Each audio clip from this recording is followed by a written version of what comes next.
Bismillahirrahmanirrahim. Assalamualaikum warahmatullahi wabarakatuh. Alhamdulillahi rabbil alamin. Wabihi nasta'inu ala umuri dunya waddin. Wa sallallahu ala nabiyyina wa sayyidina Muhammadin wa ala alihi wa sahbihi ajma'in. Amma ba'd. Kita panjatkan puja dan puji syukur kehadirat Allah Subhanahu wa taala.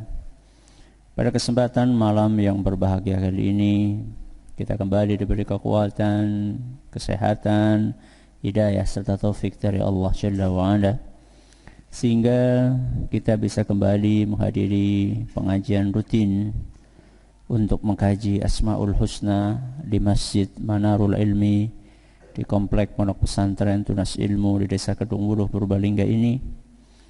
Kita berharap semoga Allah Subhanahu wa taala berkenan untuk melimpahkan kepada kita semuanya ilmu yang bermanfaat, sehingga bisa kita amalkan sebagai bekal untuk menghadap kepada Allah Jalla wa Ala. Allahumma amin.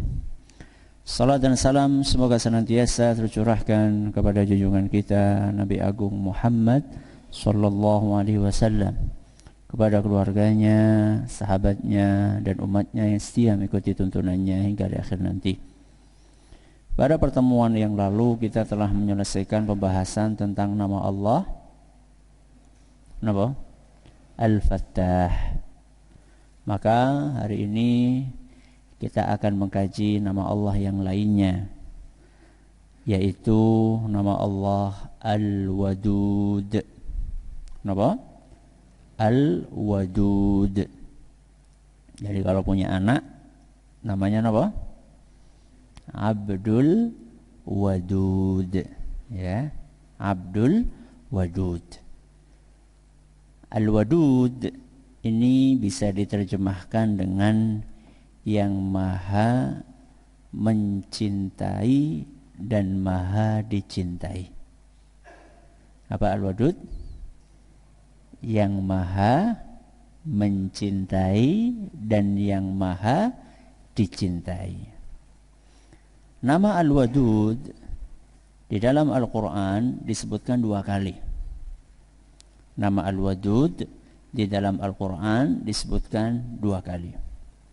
Salah satunya dalam ayat yang dibawakan oleh penulis di sini. Silakan dibaca. Yang punya kitabnya halaman 46. Fadhal. Bismillahirrahmanirrahim. Qala al-muallif al-Syekh Abdul Aziz bin Nasir al-Julayl hafizahullah ta'ala. Al-Wadud jalla jalaluhu. Qala subhanahu wastaghfiru rabbakum thumma tubu ilayhi inna rabbi rahimun wadud.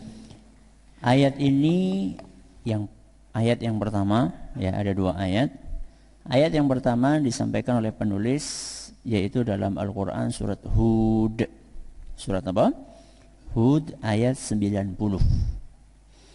Di dalam surat Hud ayat 90 Allah Subhanahu wa taala berfirman, wastaghfiru rabbakum thumma tubu ilaihi. Beristighfarlah kalian kepada Allah, kemudian bertaubatlah kepadanya. Jadi di sini ada 2 perintah. Yang pertama wastaghfiru, yang kedua tubu, ya. Yang pertama perintah untuk beristighfar, yang kedua perintah untuk bertaubat.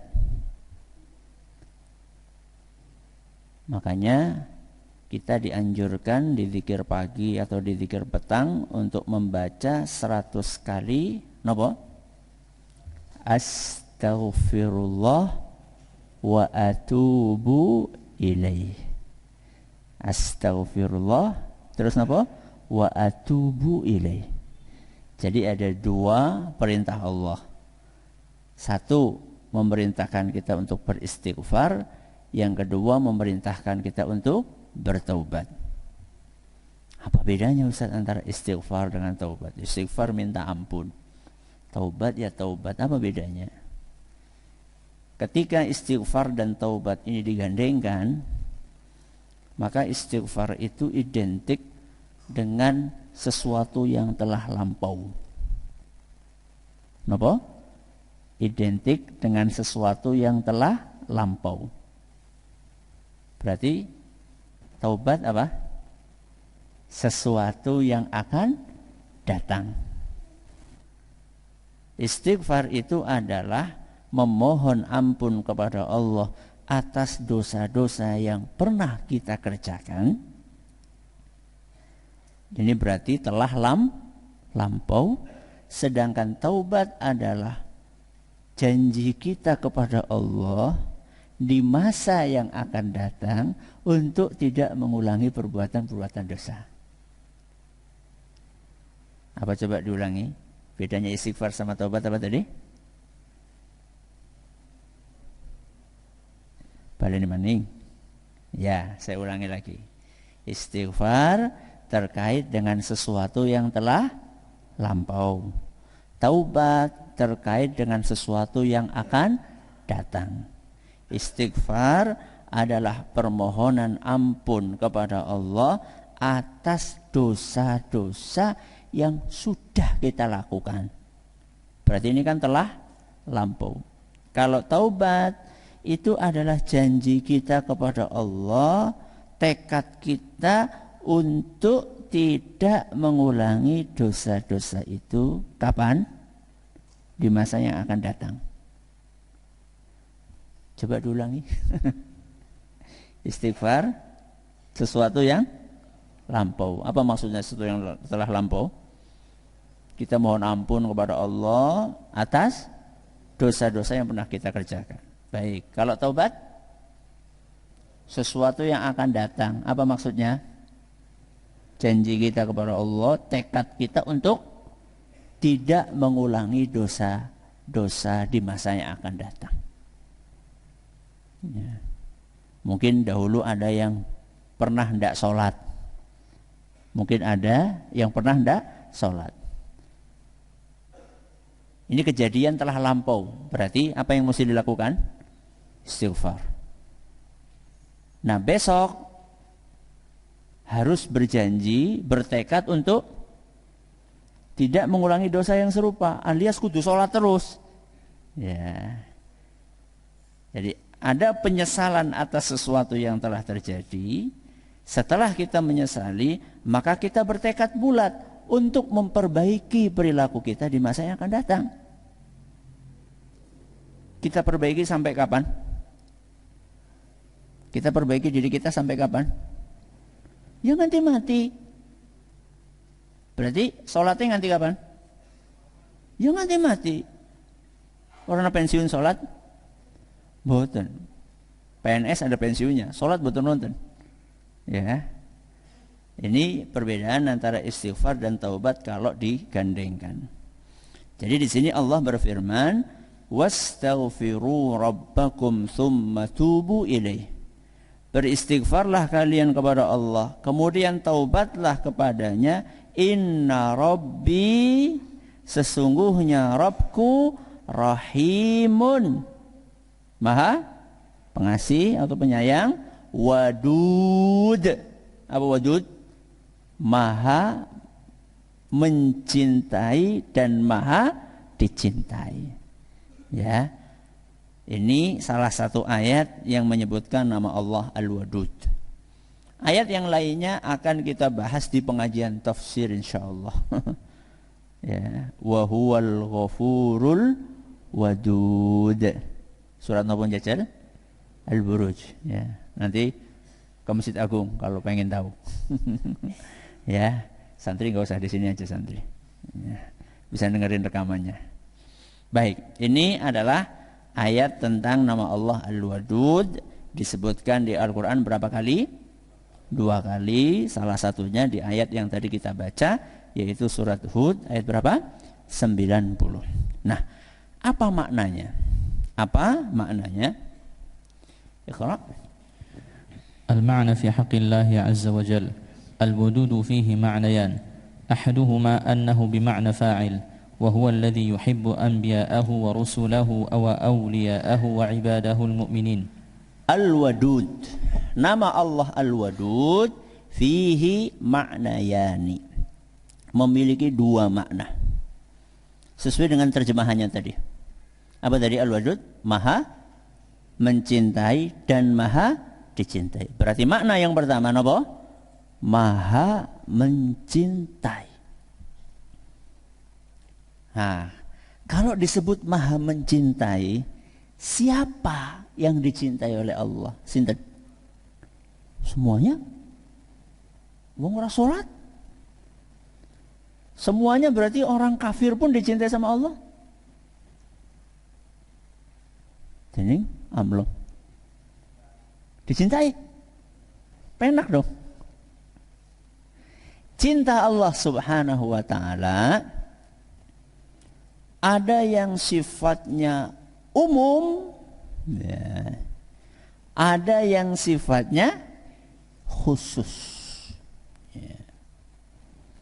Yang sifatnya umum, ya seluruh manusia. Semua manusia kecipratan cintanya Allah. Termasuk orang kafir? Termasuk orang kafir? Termasuk. Termasuk orang yang tidak sholat, termasuk. Sekalipun mereka adalah orang-orang yang tidak beriman, mereka juga mendapatkan cinta Allah. Bentuknya apa? Rizki. Dikasih kesehatan, dikasih makan, dikasih apa lagi? Minum, dikasih keturunan, dikasih rumah, dikasih apa lagi? Kendaraan, dikasih tanah oleh Allah Subhanahu wa taala. Kalau masalah-masalah yang seperti itu, ya, karunia-karunia yang sifatnya duniawi semuanya dapat. Walaupun dia tidak sholat, walaupun dia bahkan tidak beragama Islam, mereka juga dapat jatah cinta dari Allah Subhanahu wa taala. Ini adalah cinta yang sifatnya apa? Umum. Ya. Terus kalau ada cinta yang sifatnya umum, berarti ada cinta yang sifatnya khusus. Ya. Kalau cinta yang sifatnya khusus ini tertuju hanya orang-orang yang beriman. Ya. Ini cinta yang sifatnya khusus. Nah, inilah yang disebutkan oleh penulis di sini. Wa huwallazi yuhibbu anbiya'ahu wa rusulahu wa awliya'ahu wa ibadahul mu'minin.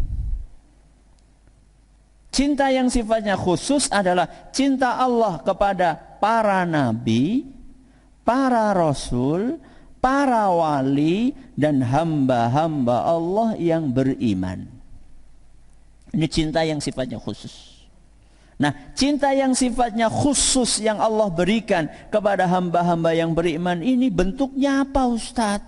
Bentuknya salah satu yang paling mahal adalah hidayah. Hidayah. Hidayah terhadap iman, hidayah terhadap agama Islam, hidayah mau sholat, hidayah mau ngaji. Seluruh karunia-karunia ini sifatnya khusus, tidak diberikan oleh Allah kepada sembarang orang. Hanya manusia-manusia yang dipilih oleh Allah yang mendapatkan karunia tersebut. Berarti sing memiliki pilihan nggih? Pilihan apa terpaksa? Pilihan nggih. Alhamdulillah. Berarti kita harus bersyukur kepada Allah. Kenapa? Karena kita dapat dua-duanya. Cinta yang sifatnya umum kita dapat, cinta yang sifatnya khusus kita dapat. Kalau orang kafir cuma dapat cinta yang sifatnya umum. Kalau orang yang beriman, dua-duanya dapat. Jangan bisa ambekan. Yo, mulane nang kene nek ora ya sudah bukan di sini tempatnya. Kita masih bisa bernafas. Berarti kita dicintai oleh Allah dengan cinta yang sifatnya apa? Umum. Kita masih bisa melihat, Itu cinta Allah yang sifatnya apa? Umum. Kita masih bisa mendengar, kita masih bisa berbicara, tangan kita masih bisa digerakkan, kaki kita masih bisa dilangkahkan. Ini cinta yang sifatnya umum yang Allah berikan kepada siapapun, entah dia orang yang beriman atau yang tidak beriman, entah dia orang Islam ataupun non-Muslim. Semuanya mendapatkan jatah itu. Tapi cinta yang sifatnya khusus berupa hidayah, berupa keimanan, berupa ma'rifatullah, mengenal Allah, itu diberikan kepada orang-orang khusus yang dipilih oleh Allah Subhanahu wa ta'ala. Dan mudah-mudahan kita termasuk golongan tersebut. Ya. Jadi maha mencintai. Siapa yang dicintai? Sinten? Semua manusia. Itu cinta yang sifatnya umum. Kemudian kaum mukminin, itu cinta yang sifatnya khusus. Dan ada lagi orang-orang yang tidak luput untuk mendapatkan cinta dari Allah. Siapa itu? Para pendosa, para ahli maksiat. Si kepriwe wong maksiat kok dicintai oleh Allah. Bukan maksiatnya yang dicintai sama Allah Subhanahu wa ta'ala, tapi orang yang berbuat maksiat. Jadi bukan perbuatannya, tapi apanya? Pelakunya. Ya. Bukan perbuatannya yang dicintai oleh Allah. Ya, Allah nggak pernah mencintai zina, Allah nggak pernah mencintai apa? Syirik, Allah nggak pernah mencintai mabok, nggak pernah Allah. Tuku nomor itu nggak dicintai sama Allah. Maksud yang para ahli maksiat dicintai oleh Allah adalah pelakunya. Kenapa dicintai oleh Allah? Bentuknya bagaimana Allah cinta kepada mereka? Bentuknya Allah Subhanahu wa ta'ala memberi mereka kesempatan untuk apa? Untuk bertobat. Itu bentuk cinta Allah Subhanahu wa ta'ala. Allah Subhanahu wa ta'ala cinta kepada para pelaku maksiat ketika Allah Subhanahu wa ta'ala memberi mereka kesempatan, dan kesempatan itu dibuka oleh Allah Subhanahu wa ta'ala jam berapa sampai jam berapa? Wonten jam kerjane? Enggak ada. Allah buka kesempatan untuk bertobat itu siang dan malam. Innallaha yabsutu yadahu bin nahari liyatuba musi'ul lail wa yabsutu yadahu bil laili liyatuba musi'un nahar. Sesungguhnya Allah Subhanahu wa ta'ala memberi kesempatan kepada orang-orang yang tadi malam berbuat dosa untuk bertaubat di siang harinya. Dan Allah memberi kesempatan kepada orang-orang yang berbuat maksiat di siang hari untuk bertaubat di malam harinya. 24 jam Allah buka kesempatan itu.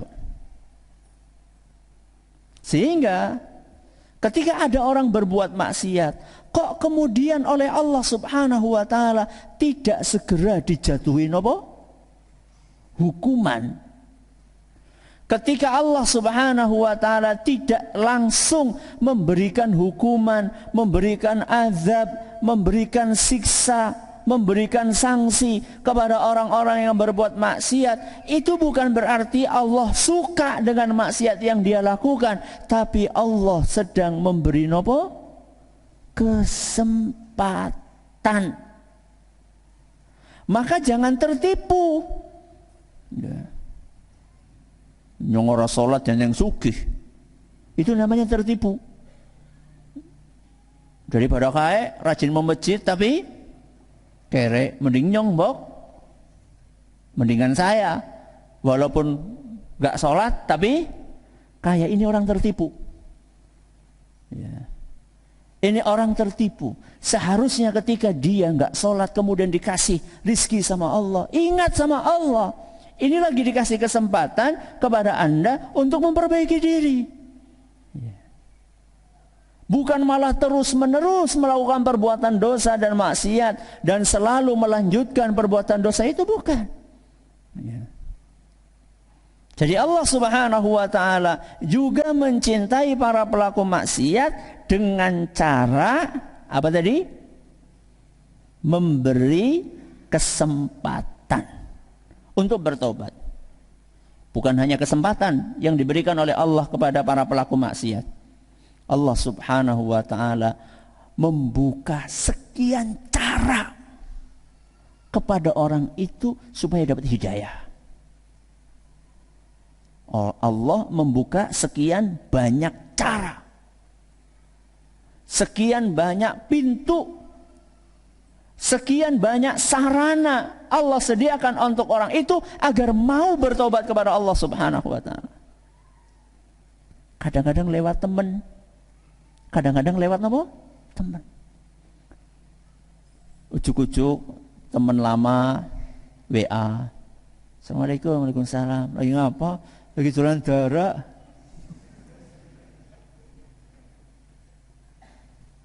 Arep melu lah.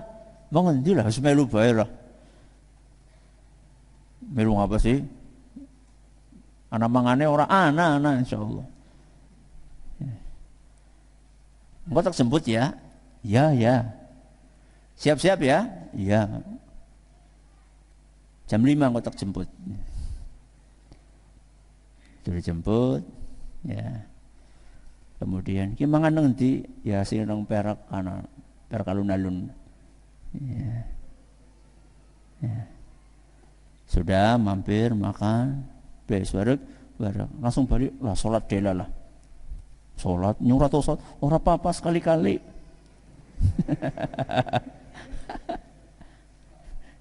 Kok pas waktunya pengajian.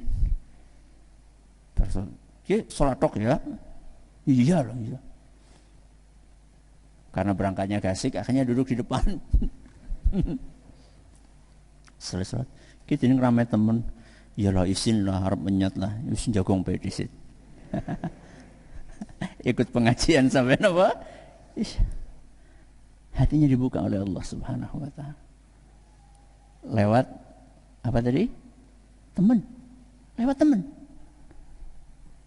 Kadang-kadang bukan lewat teman, kadang-kadang lewat anak. Kadang-kadang lewat anak. Ya. Tahu-tahu anaknya pulang ya dari sekolah, tahu-tahu apa namanya? Waktunya sholat zuhur, Pak, sholat. Yang nyuruh siapa? Anak. Kaget bapaknya. Ya. Kemudian mungkin karena yang nyuruh anaknya tersentuh, sholat. Allah sediakan sarana hidayah dengan berbagai cara. Yang kadang-kadang cara itu tidak kita bayangkan sama sekali. Ada kejadian yang subhanallah. Mungkin saya pernah ceritakan, tapi lupa saya ceritakan di mana. Saya punya saudara. Saudara saya ini, ya bukan tipe Muslim yang baik lah, ya, bukan tipe Muslim yang baik. Bertahun-tahun saya kenal ya, nggak sholat, nggak ini. Kemudian beberapa tahun yang lalu berkunjung ke rumah. Sekeluarga. Dan begitu saya ngelihat penampilannya langsung kaget saya. Duh, kok wis Islami temen gini. Ya, kok sudah penampilannya sudah Masya Allah. Ya, dari pakaiannya, dari penampilannya kok. Tapi saya diem aja, saya mau nanya kawit kapan tobat itu nggak enak kan ya. nggak keluar, nggak kewetu gitu ya. Ternyata dia cerita sendiri. Dia cerita, Mas ya, atau Dek saya lupa manggil saya. Kami sekeluarga. Jadi yang dapat hidayah itu sekeluarga, bukan cuma dia, sekeluarga. itu punya saudara. Punya saudara yang memiliki keterbelakangan mental. Ya, memiliki keterbelakangan mental. Kita nasallallahu salam wal afiyah, kadang-kadang menyaksikan ada orang yang sudah gede, sudah usianya sudah belasan tahun, bahkan sudah puluhan tahun, tapi belum bisa bicara dengan apa? Baik, ya segala sesuatunya masih dilayani. Keterbelakangan apa? Mental. Saudara kami ini kalau sudah nyetel radio itu mesti nyetelnya keras, dan kalau dilirihkan marah besar. Akhirnya ya kami sekeluarga daripada jadi masalah, ya dia setiap nyetel apapun kami nggak berani untuk mengubah gelombangnya atau mengecilkan suaranya atau volumenya, nggak berani. Subhanallah, suatu saat saudara kami ini nyetel radio, isinya pengajian terus. Awan bengi isinya pengajian. Taklim Quran, taklim Quran, taklim Quran, bertaklim Quran, berquran taklim, bertaklim tausiah, bertausiah Quran. Kue tok isine. Dan dia nyetelnya keras. Wong kami ya keluarga yang jauh dari agama, biasanya sing disetel ya musik apa gitu. Begitu yang disetel ini kan ya mendan kaget gitu ya. Dia panas dia.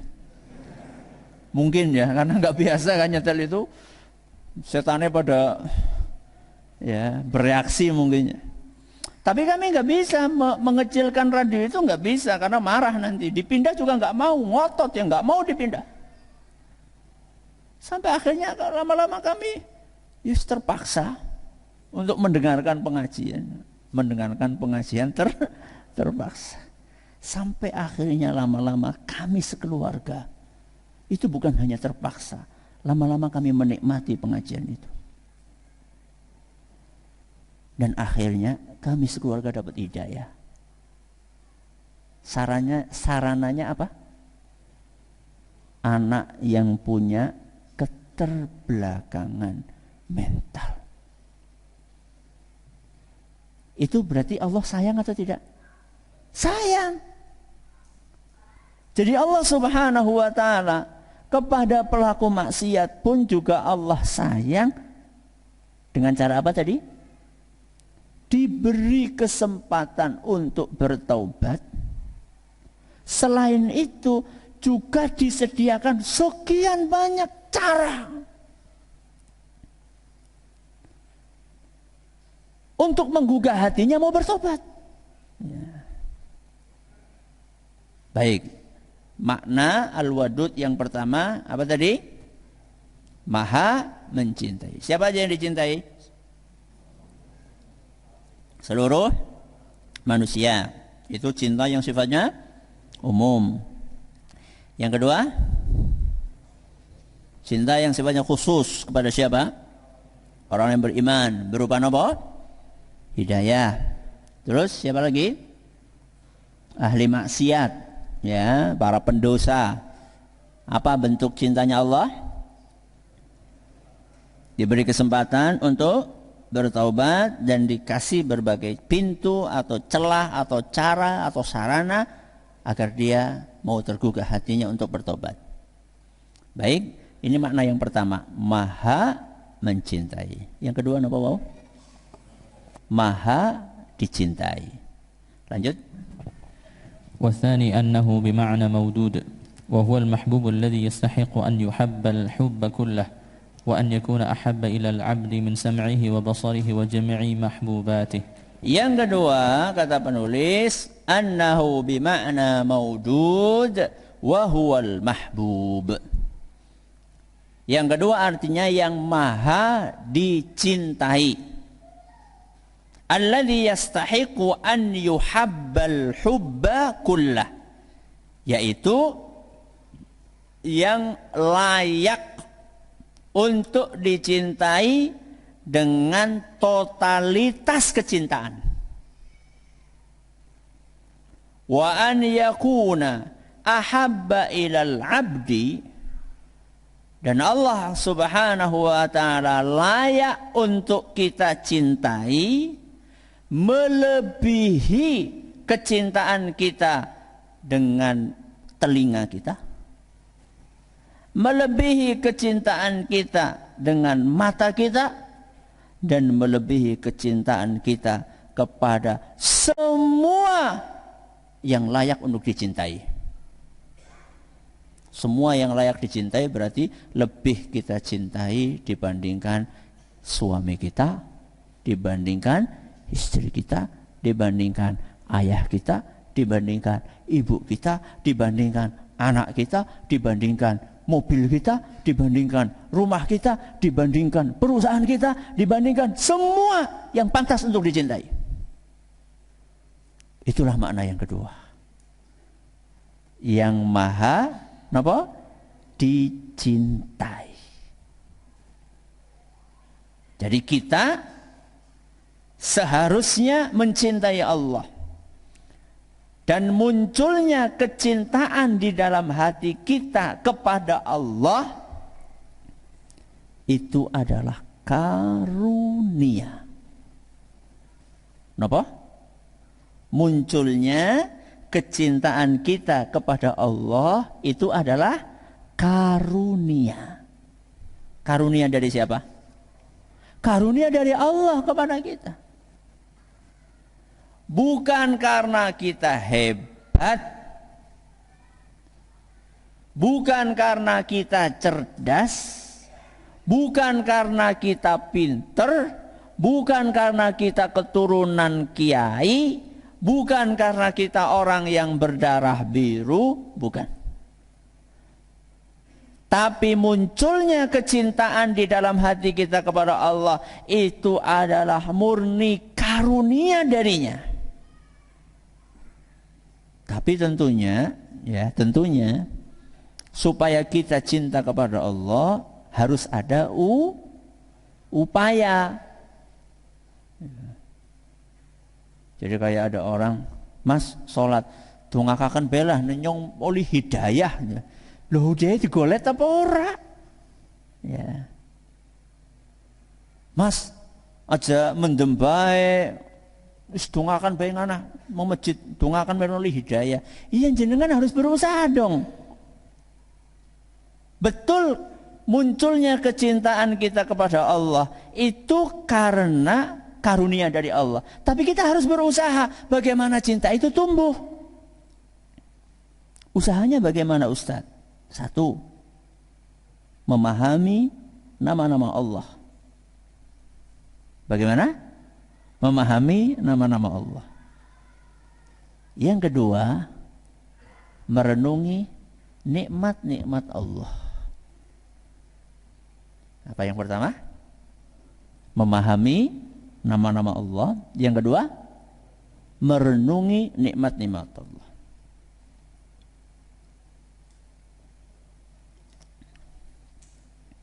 Apa hubungannya? Ya. Apa hubungannya kalau kita memahami nama Allah akan muncul cinta?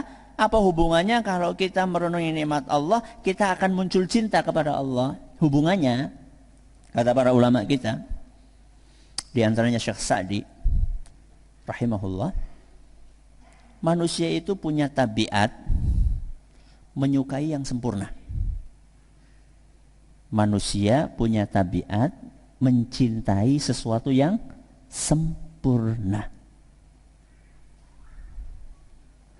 Dan Allah akan diketahui kesempurnaannya melalui apa? Nama-namanya. Saya ulangi. Kenapa supaya kita cinta kepada Allah kita perlu memahami nama-namanya? Karena manusia punya tabiat mencintai yang sempurna. Dan Allah maha sempurna. Dari mana kita bisa mengenali kesempurnaan Allah? Melalui nama-namanya. Jadi kita ini oleh Allah subhanahu wa ta'ala disetting ya, sejak lahir suka sesuatu yang sempurna. makanan yang sempurna. Mulane kan anak sing seneng panganan mambu, nggak ada. Sukanya makanan yang fresh. Mulane kan sing jenis sambel dadak, gue luwih apa? Luwih mantep dibandingkan sambel wingi. Ya. Oseng-oseng itu kenapa kalau kita beli oseng di cah kangkung di restoran tuh enak gitu loh. Kenapa? Dadak saat itu. Nek nunggu makanan mau esuk, mame bengi gitu ya. Coba seandainya masaknya itu pas mau makan baru dimasak, ya kesuwen. Ya. Kita itu disetting oleh Allah menyukai sesuatu yang sempurna. Makanan sukanya yang sempurna. Pasangan. Nah, ini paling gampang, pasangan. Coba jenengan ketika akan nikah, bapak-bapak ditanya, pengine wanita yang seperti apa? Pasti akan menyebutkan sempurna gue apa? Cantik. Terus kaya. Soleha, nomor 3 soleha. Terus apa lagi? Ningrat, ya, fisik juga sempurna. Sempurna. Walaupun akhirnya ya dapatnya segitu. Ya. Ibu-ibu pun juga ditanya seperti itu, Bu. Dulu ketika mau nikah itu pengennya yang seperti apa calonnya? Yang ganteng, yang kaya, yang gagah, yang setia, yang rajin sholat, yang penyayang. Walaupun dapatnya ya sekarang seperti jenengan ini. Tapi tabiatnya manusia itu suka yang sempurna. Karena Allah tahu bahwa manusia itu suka sesuatu yang sempurna. Maka Allah Subhanahu wa ta'ala menjelaskan kepada kita betapa sempurnanya Allah. Bagaimana Allah menjelaskan? Lewat apa tadi? Nama-nama. Jadi kita pengajian setiap malam apa ini? Malam Selasa. Itu lagi menuju ke sana. Menuju kemana? Menuju kepada upaya mencintai Allah Subhanahu wa ta'ala. Jadi setiap pekan kita belajar Asmaul Husna, maknanya, kandungannya, buah-buahnya. Bahkan kalau jenengan cermati, setiap kita menyebutkan buah manis selalu nomor 1 apa? Cinta kepada Allah. Ya memang. Karena dengan kita mengenal kesempurnaan Allah, maka akan muncul apa? Kecintaan kita kepada Allah. Karena memang manusia disetting oleh Allah suka sesuatu yang sempurna. Ya. Sudah, ini yang pertama. Bagaimana supaya upaya kita mencintai Allah? Dengan memahami nama-nama Allah. Dan tentu di dalamnya sifat-sifatnya termasuk. Baik. Apa yang kedua tadi?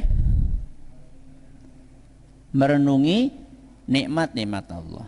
Apa hubungannya antara merenungi nikmat Allah dengan tumbuhnya kecintaan?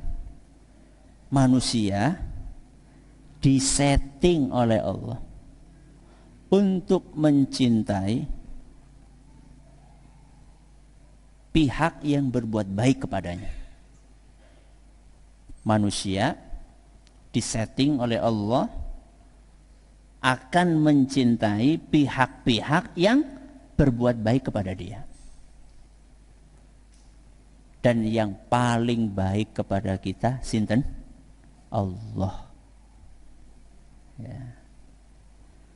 Jadi manusia disetting oleh Allah untuk mencintai pihak-pihak yang berbuat baik kepada dia. Makanya perhatikan, kita cinta nggak sama orang tua kita? Kenapa? Baik kepada kita. Allahumma gfirli wali walidayya warhamhuma. Terus kama rabbayani shaghira. Kenapa kita bisa cinta kepada orang tua kita, ayah dan ibu kita? Karena mereka baik banget kepada kita. Sehingga kalau ada anak yang tidak cinta kepada orang tuanya, berarti ada yang rusak di dalam settingannya. Karena aslinya kita itu cinta kepada orang-orang yang berbuat baik kepada kita. Kalaupun kita masih belum bisa ngeh seperti apa sayangnya orang tua kita kepada kita. Wah, ibu saya menelantarkan saya kok, nggak pernah memperhatikan saya. Begitu nikah, begitu lahir, kemudian saya langsung dititipkan sama mbah ibu entah kemana. Minimal ketika jenengan tidak mendapatkan belian kasih sayang dari ibu setelah jenengan lahir, minimal jenengan pikirkan ketika jenengan digendong sama ibu jenengan selama 9 bulan. Itu sudah cukup untuk membuktikan sayang beliau kepada jenengan. 9 bulan di perut, digendong kemanapun, gak pernah ditinggal. Apa terus mengpasar terus ditinggal di situ? Bahkan nuwun sewu ke kamar mandi dodok, jenengan digendong sama ibu jenengan. Wahnan ala wahnin, lemah di atas lemah, berat di atas berat. Itu baru kita mikirin yang 9 bulan. Belum kita mikirin ketika ibu kita melahirkan kita. Ketika ibu kita melahirkan kita, itu antara hidup dan mati. Makanya ada salah seorang tabi'in kalau nggak salah, itu menggendong ibunya haji dari Yaman. Dari mana? Yaman. Ratusan kilometer. Kemudian setelah sampai di Mekah, perjalanan jalan kaki loh ya, berarti kan berbulan-bulan ya, dari Yaman ke Mekah, gendong ibunya yang sudah sepuh ya. Kemudian ketika tawaf juga digendong sampai selesai semuanya. Setelah itu datang menemui salah seorang sahabat Nabi SAW. Kemudian beliau bertanya, apa kira-kira yang saya lakukan ini, berbulan-bulan gendong ibu saya, dan saya gendong bukan untuk ke pasar, tapi untuk kemana? Ke tanah suci, melakukan ibadah yang sangat mulia di depan rumahnya Allah. Apakah yang sudah saya lakukan ini sudah bisa membalas jasa ibu saya? Sudah bisa membalas jasa kebaikan ibu saya? Apa kata sahabat itu? Wala talqatan wahidatan min talaqatiha. Yang kamu lakukan semua ini belum bisa membalas jasa ibumu, sekalipun itu hanya satu edenan. Edenan siapa ya? Satu tarikan napas dari ibumu ketika melahirkan kamu. Ibu ketika akan melahirkan kita kan tarik napas, kemudian mengejan, tarik napas, mengejan. Satu ejanan dari ibu kita itu belum bisa dibalas dengan menggendong ibu berbulan-bulan berhaji ke Baitullah. Jadi ibu kita tuh baik banget sama kita. Apalagi seandainya ibu kita itu peduli sama kita setelah lahiran sampai kita besar. Jadi manusia itu disetting mencintai pihak-pihak yang sayang. Nah, yang paling sayang kepada kita, yang paling baik kepada kita sinten? Allah. Sehingga ketika kita merenungi nikmat-nikmat Allah, mulai dari Allah takdirkan kita punya nyawa, Allah kasih kita makan, Allah kasih kita minum, Allah kasih kita hidayah, Allah kasih kita mata, Allah kasih kita telinga, Allah kasih kita kesempatan untuk memperbaiki diri. Ini semua kebaikan Allah yang seharusnya memunculkan kecintaan kepada Allah Subhanahu wa ta'ala. Baik, kita ulangi Yang kedua apa tadi maknanya? Maha dicintai. Munculnya cinta kepada Allah adalah merupakan apa tadi?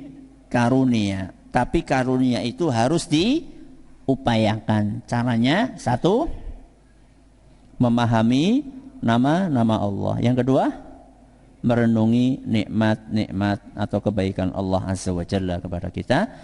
Ini yang bisa kita pelajari pada malam hari ini. Mudah-mudahan bermanfaat untuk kita semuanya. Wallahu ta'ala a'lamu bissawab. Kita akhiri dengan doa kafaratul majlis. Subhanakallahumma wa bihamdika asyhadu an la ilaha illa anta astaghfiruka wa atubu ilaik. Assalamualaikum warahmatullahi wabarakatuh.